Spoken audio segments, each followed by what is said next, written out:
Hello friends. Now let us take up the sixth concept PFT 1B6.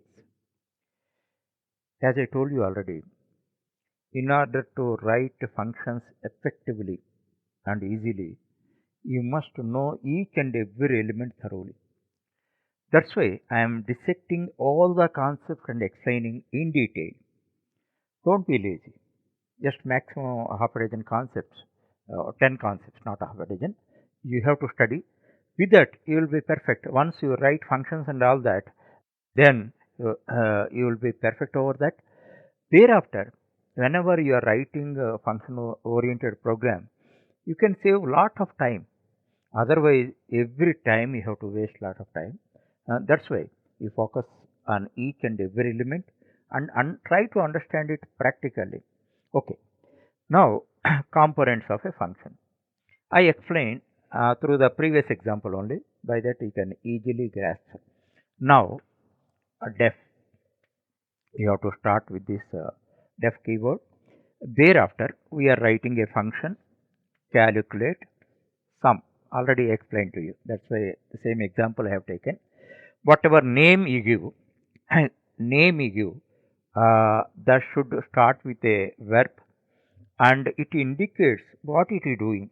Every function is doing certain job. Okay, so it indicates what it is doing.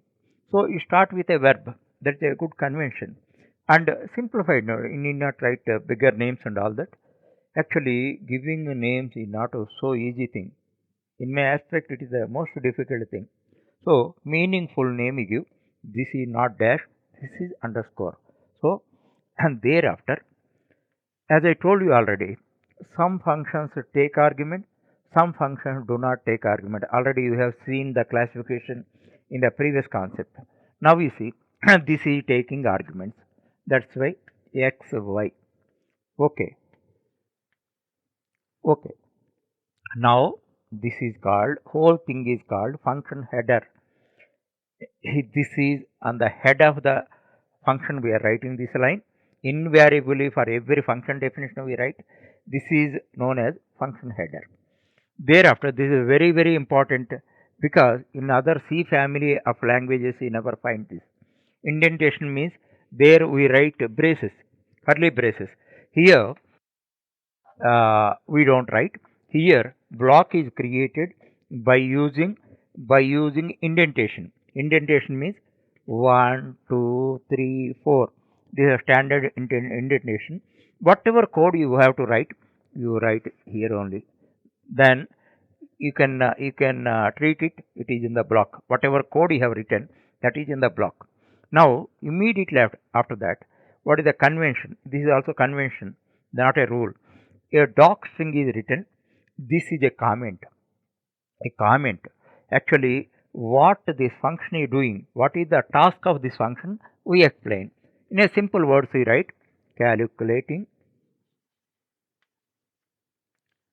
sum of two args or arguments you write. It should be a string. Always you remember that. And I have written within this thing. This is called doc string. Okay. Thereafter, we have to calculate sum. Once you calculate and derive a value, it should be stored in certain variable. So, one meaningful name we give sum. Sum. Then, what is the formula? X plus y. You are writing. So, this is the local variable. Why you are calling it as a local variable? Within the body of a function, we are writing that is accessible within the function only. Outside elements cannot access this. This is a local variable. Okay, this is the executable statement. Okay, our job is function's job is over. Then what we have to do? We have to return it. Return is a keyword. Using return, we have to return it. Return it. So this is the definition. Definition. Now I explain all the terminology with reference to this. Okay, this is the function header. In the function header, what are the components? One is the name of the function, and second one, these are called parameters are formal arguments. Parameters are formal arguments. Okay, don't confuse with that. So here we write that whatever number. So it is optional. In some functions there are no arguments. Already we have seen functions with no arguments. Suppose print line function is there, no arguments are to be passed. So thereafter, this is a common error for beginners. You have to write a colon here. With that, the header is terminated. Thereafter, docstring we have to write. Docstring is nothing but explaining, like a comment, explaining the task of the function. Okay, that we write in a simple words, and one it is optional, but not a rule. But you must do that. If you want to evolve as a good programmer, you must give respect to all the conventions like rules. Okay, now we see this is the local variable, this is the executable statement, this is the return statement. In this way, any function we write. Okay, what are the optional things? These are optional, and this is optional. Already I told you, a function with no arguments with no return value. A function with arguments with no return value, then return statement will not be there. This is the function definition. Thereafter, once a function is defined in a program, okay, how it is used? You have to call it. You have to call it means how you call it? Somewhere where it is required, then you write within the program. You write that calculate sum, and it wants values. It wants values. That's why you put something 10, 5. Actually, whatever you are giving should match with this in number, in type, and order. So, how many are there? 2. How many arguments you can pass? 2 arguments you can pass. So, number, order, x value you want to give first argument 10, second argument 5. So, same order you put. Type also. Suppose if you are expecting int type and all that, here you give int type only. Okay. So, it should be matched. Then when you call this is what you call? This is called function call. Actually, one thing you remember, a program is a big program, a function is a small program. Okay, now this is, if you treat like a machine, one machine like a fan or AC or some other grinder, etc. This is the switch. A function call is switch. Then what happens? Because of function call, what happens? This goes here, this goes here. 10 is assigned to x, 5 is assigned to y. In turn, they come here. 10 plus 5, 15. Then it is stored, 15 is stored here. Then when it returns, 15 is returned. Now what you have to write? Some are a variable you have to write s. Actually what happens?